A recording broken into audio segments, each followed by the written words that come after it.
What's up guys, apa kabar semuanya? Welcome back to channel Ugo. Dari tanggal 25 Mei kemarin saya melakukan backtest menggunakan strategi dari indikator HRSI dan juga pivot point support trend, dan melakukan backtesting sebanyak 20 kali yang sempat tertunda gara-gara suara saya hilang ya, itu hampir sebulan. Dimana backtest ini saya lakukan sebanyak 20 kali ya. Win rate yang saya dapatkan di sini adalah 65% ya, dengan win 13 kali dan loss 7 kali. Ya, bisa dibilang hasilnya cukup bagus, jadi masih di atas 60% ya, dan menggunakan indikator pivot point support trend dan juga HRSI. Dan untuk kalian yang belum menonton video yang menggunakan indikator HRSI dan juga pivot point itu live tradingnya ada di video yang ini ya. Jadi di sini kita melakukan live trading menggunakan dua indikator ini di time frame 1 menit. Dan backtestingnya sebelumnya kita sudah sempat lakukan juga pada video yang ini, backtesting strategi Heiken RC. Namun di video ini kita baru melakukan beberapa open posisi saja. Jadi kelanjutannya itu di video yang saat ini kita buat ya. Jadi dalam video ini saya sudah melakukan backtesting sebanyak 20 kali, dimana di sini saya sudah mendapatkan win rate sebesar 65% yang sudah saya tunjukkan tadi, dengan win 13 kali dan lossnya 7 kali.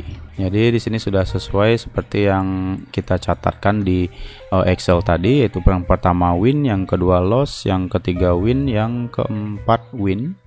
Jadi win, loss, win, win. Win, loss, win, win, sesuai dengan yang kita dapatkan ya. Nah, jadi kalau kita review lagi mengenai strategi ini yang menggunakan indikator HRSI dan juga pivot point support trend. Nah, sebelum kita memulai trading pada time frame 1 menit, kan kita harus mengecek arah pergerakan market dulu pada time frame 15 menit ya. Jadi konfirmasi yang kita dapatkan pada time frame 5 menit, kita akan eksekusi pada time frame 1 menit. Kan itu yang kita lakukan pada video sebelumnya. Jadi konfirmasi tersebut ada di HRSI yang indikator di bawah ini, yaitu ketika candle Heiken AC yang ada di HRSI ini menembus batas overbought atau area yang berwarna merah, atau ketika candle ini menembus batas oversold yang berada di area berwarna hijau ini, maka kita melakukan open posisi sebaliknya di time frame 1 menit ya. Misalnya sebagai contoh yang ada di sini, pada time frame 15 menit HRSI di sini menembus area overbought ya, di area yang berwarna merah. Jadi di sini, maka di sini kita melakukan open posisi sebaliknya pada time frame 1 menit atau arah sebaliknya ya. Jadi kita melakukan open posisi turun atau short pada time frame 1 menit ketika kita melihat candle Heiken AC di indikator HRSI itu menembus batas atas atau batas bawahnya. Dan selanjutnya kita akan pergi ke time frame 1 menit ya. Oke, setelah kita berada di time frame 1 menit, dan ini sudah saya tandai di time frame 15 menit yang tadi, karena pada indikator HRSI di time frame 15 menit menunjukkan overbought atau berada di menembus area berwarna merah yang di atas, maka kita melakukan open posisi short atau posisi sell. Dan di time frame 1 menit kita mencari sinyal-sinyal sell dari pivot point super trend. Jadi di sini sinyal yang dihasilkan yang pertama yaitu yang ini ya. Kita melakukan open posisi short di sini. Sini muncul sinyal sell yaitu pada candle yang ini, dan kita melakukan open posisi di candle yang hijau ini di sini ya. Dan stop loss kita kemarin tempatkan 0,5% ya. Lalu target profitnya dengan rasio 1,5 kali stop loss yaitu 0,75%, dan di sini kita loss. Nah, inilah yang membuat strategi ini menjadi lebih banyak lossnya. Itu karena apa? Karena penempatan stop lossnya itu terlalu kecil ya. Di sini kita menempatkan 0,5%. Jadi khusus untuk strategi menggunakan pivot point support trend itu kita nggak bisa menggunakan stop loss yang terlalu kecil yaitu 0,5. Jadi kita harus dinamis menggunakannya. Kita tempatkan stop loss itu pada indikator pivot point support trend pada titik ini di bawah tulisan sell-nya atau di atas tulisan buy-nya jika kita melakukan open posisi long ya. Karena kita di sini melakukan open posisi short, maka stop loss-nya kita tempatkan pada garis ini ya. Kalau kita zoom, nah ini kan ada sedikit tanda panah ya, jadi kita tempatkan di garis ini. Nah, stop loss-nya itu yaitu menjadi 1,45% untuk stop lossnya. Cuman ya itu resikonya terlalu gede ya, jadinya kita memberikan resiko, dan di sini kita mengambil rasio 1,5 kali stop loss. Nah, kurang lebih di sini. Jadi keuntungan yang kita dapatkan di sini menjadi 2,17% ya, memang lebih besar, tapi resikonya juga besar ya. Jadi kita tarik, dan ternyata di sini kita berhasil profit ya. Walaupun di sini hampir sedikit lagi menyentuh stop loss kita, namun gagal. Dan akhirnya harga turun kembali dan menembus target profit di sini. Nah, jadi seperti itu kemarin yang saya lakukan, karena kita menempatkan stop loss itu terlalu rendah, yaitu di 0,5% yang kemarin. Jadi ini mungkin akan lebih baik kalau kita menggunakan stop loss itu di bawah dari sinyal sell ketika kita melakukan open posisi short ya, dan sebaliknya di atas sinyal buy-nya ketika kita melakukan open posisi long, khusus untuk strategi dengan menggunakan pivot point super trend dan juga HRSI ini ya, di time frame 1 menit. Nah, beda halnya dengan kita melakukan trading itu menggunakan strategi SSL channel yang sudah sempat kita bahas beberapa kali di video-video sebelumnya. Di time frame 5 menit itu kita bisa menggunakan stop loss yang lebih rendah, yaitu 0,5%. Nah, untuk sementara ini strategi menggunakan SSL channel itu adalah strategi terbaik menurut saya ya. Nah, untuk video-video yang menggunakan indikator SSL channel bisa kalian temukan di sini, yaitu backtest yang ini, backtest 100 kali trade, part pertama, part kedua, dan juga part ketiga. Yang terakhir di sini ada 3 part ya, yaitu yang ini, yang part terakhir, strategi scalping terbaik dengan win rate 82%. Untuk kalian yang belum nonton, silakan kalian tonton dulu video yang sebelumnya untuk menggunakan strategi SSL channel dari Erwin Breakers. Nah, jadi sekali lagi untuk strategi pada time frame 1 menit atau scalping pada time frame 1 menit yang menggunakan indikator HRSI dan juga pivot point super trend, di sini kita tidak bisa menempatkan stop lossnya di 0,5% dengan rasio 1,5 kali stop loss. Jadi kita harus menempatkan stop lossnya itu berada di bawah indikator dari sell-nya atau di atas indikator buy-nya ketika kita melakukan open posisi long. Nah, mungkin sekali lagi bisa saya jelaskan. Yang tadi kan kita melakukan open posisi short ya. Sekarang kita coba untuk open posisi long. Jadi kita balik lagi ke time frame 15 menit. Di sini kita menunggu HRSI menembus batas bawah atau area yang berwarna hijau yang menandakan bahwa market sudah oversold. Jadi kita akan melakukan open posisi pembalikannya, yaitu ke arah bullish, ke arah naik. Nah, di sini kita melihat indikator HRSI sudah menembus area oversold, yaitu di area yang berwarna hijau, dan kita tandai di sini untuk candlesticknya supaya kita bisa melihat di time frame 1 menit. Oke, jadi yang ini. Nah, di sini sudah oversold. Maka kita mencari sinyal dari pivot point super trend yang menunjukkan sinyal buy ya. Jadi sinyal buy yang pertama itu kita temukan di sini. Ini sinyal buy yang pertama, dan kita akan melakukan open posisi di candle yang ini ya.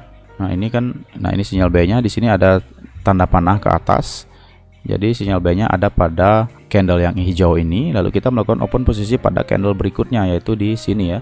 Nah, jika kita tempatkan stop loss-nya di 0,5%, ya memang mungkin tidak semuanya mengenai stop loss kita, tapi lebih sering dari backtest yang saya lakukan itu lebih sering stop loss kita keduluan kena ya ketimbang kita mendapatkan profitnya. Jadi di sini untuk menggunakan pivot point super trend ini kita tempatkan stop loss pada garis dari sinyal buy-nya. Nah, di sini yang tadi kan garisnya kita tempatkan stop loss-nya pada titik sell yang ini ya. Untuk yang kita posisi naik atau posisi long, kita menempatkan stop loss-nya pada sinyal buy di sini ya. Lalu untuk target profitnya kita naikkan menjadi 1,5 kali stop loss untuk rasionya. Maka di sini kita mendapatkan 1,11%. Nah, di sini kita tarik, oke. Dan target profit itu kena di sini ya, maka kita mendapatkan keuntungan. Jadi seperti itu cara kita dalam melakukan open posisi pada time frame 15 menit menggunakan indikator pivot point super trend dan juga HRSI. Nah, mungkin beberapa di antara kalian ada yang menyatakan bahwa menggunakan pivot point support trend ini kurang bagus karena lebih sering kena stop loss ya. Mungkin seperti itu yang kita lakukan ya, karena memang pada backtesting yang pada video sebelumnya menggunakan pivot point support trend, saya menjelaskan bahwa untuk stop lossnya kita tempatkan 0,5%, dan saya pun pada backtest yang saya lakukan ini lebih sering terkena stop loss ketimbang profitnya. Seperti yang kalian di sini, loss yang saya dapatkan adalah 7 kali dan winnya 13 kali ya, walaupun winnya tetap lebih besar, tapi paling tidak kalau kita bisa meminimalisir kerugian, kenapa tidak ya. Nah, untuk kalian yang ingin mencoba strategi ini menggunakan indikator pivot point support trend dan juga RSI, kalian bisa mencobanya juga di rumah dengan melakukan backtesting tentunya, jangan melakukan trading langsung untuk menghindari kerugian ya. Jadi di sini kalian coba untuk menempatkan stop lossnya di atas sinyal buy ataupun sinyal sell seperti yang saya katakan tadi ya. Nah, sekarang kita akan coba simulasikan berapa profit yang kita hasilkan dengan strategi menggunakan pivot point support trend dan juga HRSI sebanyak 20 kali yang kita lakukan kemarin. Nah, sini akan saya isi dulu formnya, yaitu starting balance ya. Di sini kita biasa melakukan trading menggunakan modal $10 ya untuk balance-nya. Terserah itu kalian melakukan trading di Bybit maupun di Binance, itu nggak masalah, hanya akan berbeda fee-nya saja ya. Lalu untuk target profitnya di sini kita ambil 0,75 seperti backtest yang kita lakukan kemarin. Lalu untuk stop loss-nya itu di 0,5%. Nah, ini hanya untuk tes saja seberapa besar profit yang kita hasilkan dari win rate yang kita dapatkan di sini ya, yaitu 65% ini. Jadi intinya di dalam 20 kali trade yang saya lakukan kemarin di backtesting ini, saya tidak menempatkan stop loss di atas sinyal buy ataupun sell-nya. Jadi saya tetap menempatkan stop lossnya itu di 0,5% ya. Namun untuk kedepannya sebaiknya kalian tempatkan stop loss seperti yang saya katakan tadi, yaitu di atas sinyal buy ataupun sell-nya ya. Oke, lalu kita di sini melakukan 20 kali trade ya. Untuk leverage-nya kita selalu gunakan 20 kali. Dan di sini saya akan trading menggunakan Bybit. Jadi fee yang baru yaitu dengan limit order itu 0,01% dan market ordernya 0,0%. Untuk limit order ini kita menggunakan metode limit ya. Dan untuk 0,06% ini kita menggunakan metode market atau instan ya. Oke, kita jalankan strateginya. Nah, ternyata di sini kita, oh ya, saya lupa ubah win rate-nya. Di sini 65% ya untuk win rate. Kita run strategi sekali lagi. Dan di sini kita masih mendapatkan keuntungan sebesar $11 ya untuk net profitnya, yaitu dari 13 kali win dan 7 kali loss, dan kita mendapatkan winnya sebesar $25 dan lossnya sebesar $11. Lalu untuk fee-nya kita dikenakan $5 ya dari 20 kali trades yang kita lakukan, yaitu kita masih mendapatkan keuntungan sebesar $11. Jadi di sini terbilang masih baik ya untuk win rate yang kita hasilkan.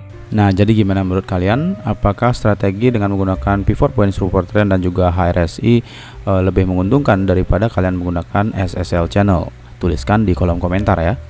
Oke, mungkin sekian saja yang dapat sampaikan pada video kali ini. Untuk kalian yang suka video ini silahkan like, dan untuk yang tidak suka silahkan dislike.